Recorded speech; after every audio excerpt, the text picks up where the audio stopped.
Assalamualaikum warahmatullahi wabarakatuh. Saya Fitriana Devayanti, NIM 17220146. Di sini saya akan menjelaskan tentang metode kias dan aplikasinya dalam money changer.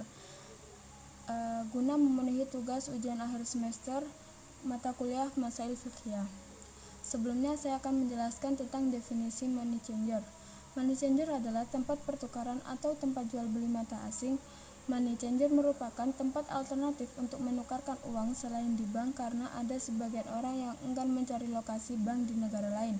Money changer juga bisa dikatakan semacam perdagangan uang atau perdagangan valuta asing karena memang yang dijadikan objek jual beli adalah uang. Jadi money changer ini biasanya dimanfaatkan oleh para wisatawan untuk hidup di negara tersebut yang biasanya itu baik wisatawan yang sedang melakukan traveling atau wisatawan yang tetap tinggal di sana.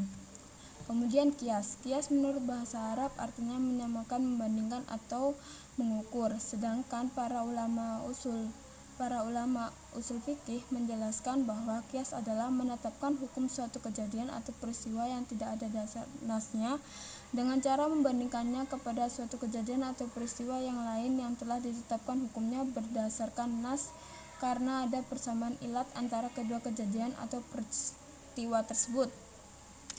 Jadi kias di sini yaitu metode yang digunakan oleh para ulama untuk menentukan hukum yang mana menentukan suatu hukum atas suatu kejadian yang mana tidak ada kejadian tersebut tidak ada di dalam nas. Kemudian jenis-jenis kias.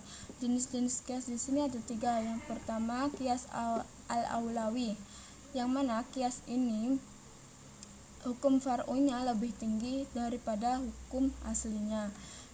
Contohnya seperti surat Al-Isra ayat 23, yang mana hukum asalnya itu tidak larangan berkata kepada orang tua, sedangkan hukum far'unya itu membunuh kedua orang tua. Jadi di situ bahwa berkata saja tidak boleh, apalagi membunuh kedua orang tua. Kemudian kias musawi ini yang mana hukum far'u dan hukum asalnya itu sebanding. Contohnya dalam surat An-Nisa, yaitu sesungguhnya orang yang memakan harta anak yatim secara zalim sebenarnya mereka itu menelan api sepenuh perutnya dan mereka akan masuk ke dalam api yang menyala-nyala.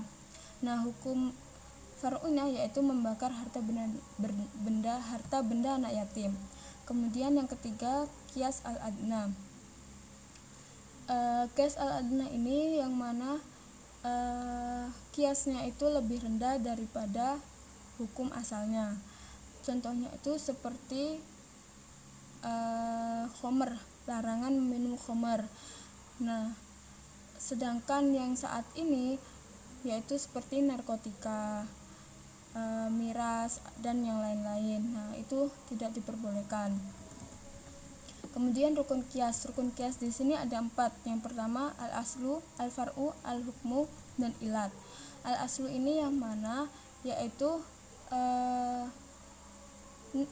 sumber hukum yang berupa nas-nas yang menjelaskan tentang hukum. Jadi yang mana hukumnya ini ada di dalam nas. Nah, al-far'u atau cabang yaitu sesuatu yang tidak ada ketentuan nasnya, jadi suatu peristiwa yang tidak ada di dalam nas. Kemudian al-hukmu adalah hukum yang dipergunakan kias untuk memperluas hukum dari asal ke faro', yaitu hukum dari asal yang telah ditetapkan berdasarkan nas, dan hukum itu pula yang akan ditetapkan pada faro' seandainya ada persamaan ilat. Jadi hukum di sini yang mana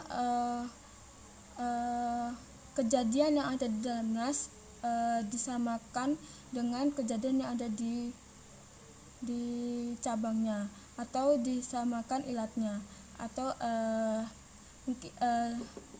artinya suatu kejadian yang tidak ada di dalam nas yang ilatnya atau sifatnya itu sama dengan nas, maka dihukumi sama dengan hukum yang ada di dalam nas. Ilat atau sifat adalah alasan serupa antara asal dan faro'. Nah, kemudian pembacaan kritis metode kias terhadap money changer. Salah satu bentuk penerapan sumber hukum Islam pada sistem transaksi money changer yang sesuai dengan menggunakan usul fikih yakni qiyas.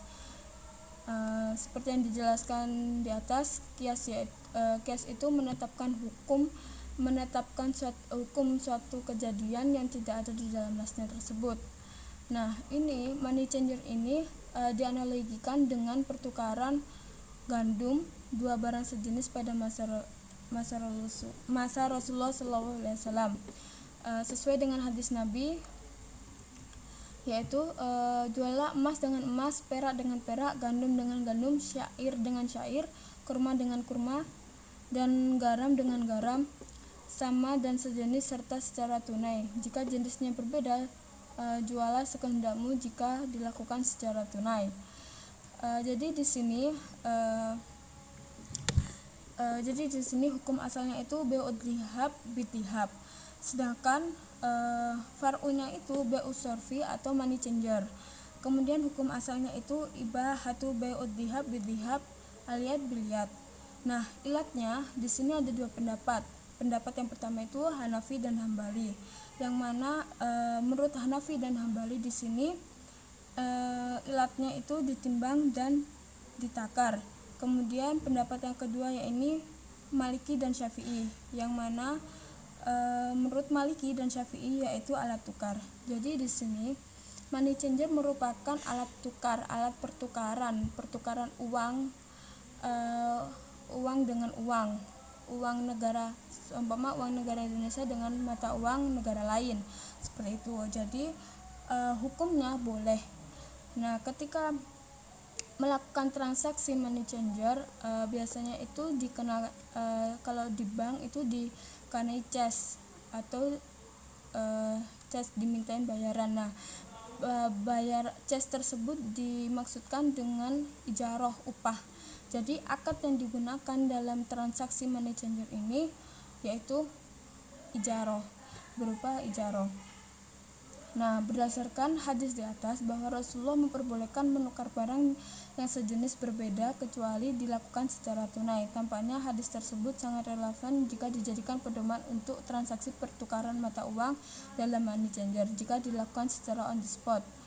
Rasulullah SAW melarang jual beli perak dengan emas dengan piutang atau tidak tunai. Jadi seperti yang saya jelaskan tadi, hukum asalnya itu kan bai'ud dhihab bidhihab, sedangkan far'unya itu bai'us sorof. Nah, hukum asalnya itu ibahatu bai'ud dhihab bidhihab. Jadi Rasul itu memperbolehkan jual beli emas dengan emas, perak dengan perak itu secara tunai, dan tidak memperbolehkan jual beli emas dengan emas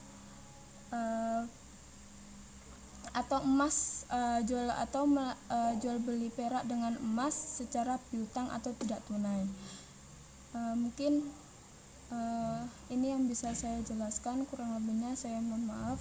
Wassalamualaikum warahmatullahi wabarakatuh.